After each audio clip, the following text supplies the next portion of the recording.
Magandang araw po, welcome po sa aking channel, Love9 TV. Patalasasan po, meron po ba kayong mga properties na napapabayaan or non-performing assets? Plan nyo yung ibenta, pero wala kayong oras sa pagbibenta nito.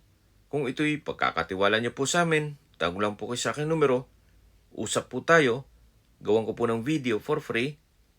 Yes, libre po, wala po kayong babayaran. Tutulungan po namin kayong mabenta ang inyong property. Kami na po bala sa marketing, sa boosting or paid ads, even sa tripping, hindi na po kayo mapapagod sa pag-entertain ng mga buyers. Kami na po bala sa lahat. Tawag lang po kayo. Nandito po tayo ngayon sa Alfonso, Cavite kung saan meron po tayong bagong video presentation, isang commercial residential property na along Provincial Highway. Bali po 3 parsela po ito with different titles. Kaya kung sakali man na plano nyong i-resale, wala nang problema. Gawa ng ito pong 5,401 square meters ay pinagtatlo na po. Upon tripping, i-discuss namin sa inyo ang detalye. Pero linawin ko lang po, binebenta po ito ni owner as a whole property. Hindi pwedeng isang parsela lang o 2 parsela ng lupa. Kaya ito pong buong property ang binebenta. Marami po kayong pwedeng i-project dito.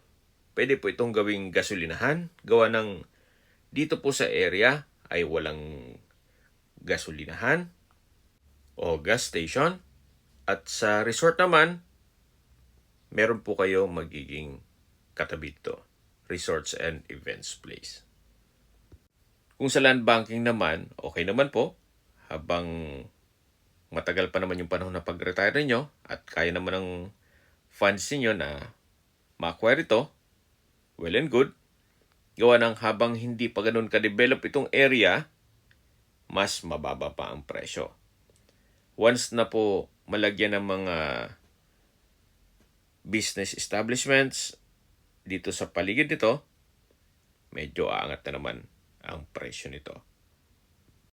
Nandito po tayo sa gitang parte ng property kung saan ito'y patag na patag. Punong-puno rin po ito ng fruit-bearing trees, gaya ng langka, saging, nyog, kape, rambutan, at marami pa pong iba. Kung gusto nyo naman po ng isang property na along the highway para sa inyong retirement, okay din po ito. Gawa ng napakatahimik po ng lugar, sariwa ang hangin, at malamig po ang klima. Ang estimated elevation above sea level ay 1,388.8 feet. May access na rin po dito ng tubig, kuryente at internet provider. Yan po, tunghayan nyo po itong napagandang property kung saan ito'y along Provincial Highway. At hindi lang po doon, ito po'y titulado. Sa distance, location at travel time portion na po tayo. Mula po sa bayan ng Alfonso, ang distance is 3 kilometers at ang travel time is 8 minutes. Kumpleto na po doon, gaya ng public market, groceries, convenience store, drugstore, remittance center, banks, schools, church, at hospital. Yan po yung lagi kong binabagit sa aking video na dapat nyo i-consider sa paghanap ng property, yung meron pong malapit na hospital. Hindi ko naman po sinasabing sakitin kayo, yan naman po ay for emergency purpose lang naman. Meron pong bagong gawang highway na Alfonso Bypass Road. Mula po dito sa property, papunta sa bypass, ang distance is 5.4 kilometers at ang travel time is 12 minutes. Mas mapapabilis na po ang biyahe mula Alfonso papuntang Tagaytay. So makakaiwas na po kayo sa traffic sa Mendez Crossing at Tagaytay na Cebu Highway.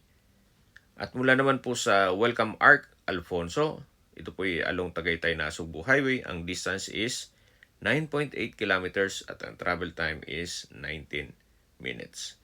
Mula naman po sa Tagaytay Rotonda, ang distance is 19.4 kilometers at ang travel time is 45 minutes. Mula naman po sa Calac, Silang Interchange, ang distance is 30.9 kilometers at ang travel time is 55 minutes. Kung manggagaling naman po sa Manila o sa airport, ang distance is 65 kilometers at ang travel time is 1 hour and 56 minutes. Sa presyo na po tayo, binebenta po ito ni owner sa halagang 6,000 pesos per square meter. Kung may mga katanungan po kayo, tawag lang po kayo sa aking numero. At sa mga kababayan naman natin nasa ibang bansa, meron po akong Telegram. Sa mga iPhone user naman, ma-iMessage. Meron din pong Imo, Skype, Viber at WhatsApp. Same number lang po, 0917-316-3399. Sa mga nagtatanong naman po ng aming Facebook, meron po aming Facebook page na Nov9 TV at Facebook Reels video. Meron din pong TikTok at Instagram. Meron din po kami ibang YouTube channel na The Nov9 TV channel at Nov9 TV Listings. Sana po naibigyan yung aming video presentation. Paki-like and subscribe na lang po sa aking channel para ma-update din po kayo sa aking future listings. Kung sakali po hanap niyo yung mas malaking sukat ng lupa, meron din po kami ibang listings na pwede niyong pagpilian. Huwag po kayong mag-atubiling tumawag sa amin, then let us know your budget para malaman namin kung anong property pwede namin alok sa inyo. Sa lahat pong viewers, subscriber at nagtiwala po sa amin, salamat po sa suporta. Ingat po kayo lagi at yung pamilya. Maraming salamat po.